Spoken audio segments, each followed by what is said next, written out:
Vous dites que Dieu a tout créé, qu'il règne sur tout. Et ça, je ne suis pas d'accord. La science n'a pas vérifié cela. Donc je ne peux pas y croire. Je ne crois qu'en tout ce qui est créé par la nature et change au cours de l'évolution. Comme dit le proverbe, les paroles ne sont que du vent, voir c'est croire. Ce qu'on ne peut pas voir de ses yeux n'existe tout simplement pas. Considérons les gens qui croient en Dieu. Qui a vu Dieu? À qui Dieu est-il apparu? Expliquez-moi donc cela. Il me semble clair que la croyance en Dieu est fondée sur l'imagination humaine. En fait, c'est comme dans le proverbe. Si on croit à une chose, elle existe, sinon, non, zip. Écoutez, professeur Sun, vous dites que parce que les gens ne voient pas Dieu, alors Dieu n'existe pas. Et quand vous vous prosternez devant la tablette d'une personne décédée, est-ce que vous voyez l'âme du défunt?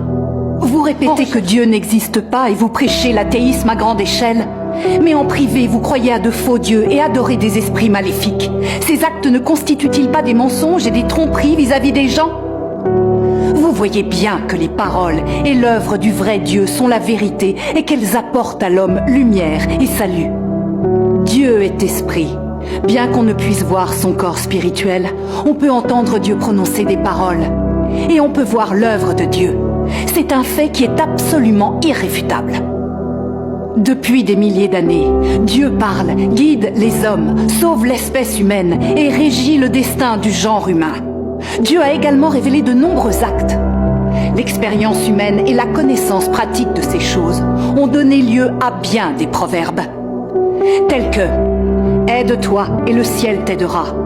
L'homme propose, Dieu dispose. Les hommes sèment, mais la récolte dépend du ciel. Le ciel donne toujours un moyen. Les plans des cieux supplantent les nôtres. Le destin de l'homme est écrit dans les étoiles, etc. Tout cela prouve bien qu'il existe un souverain qui régit et agence tout le monde humain, qui dirige, bénit et nourrit cette humanité.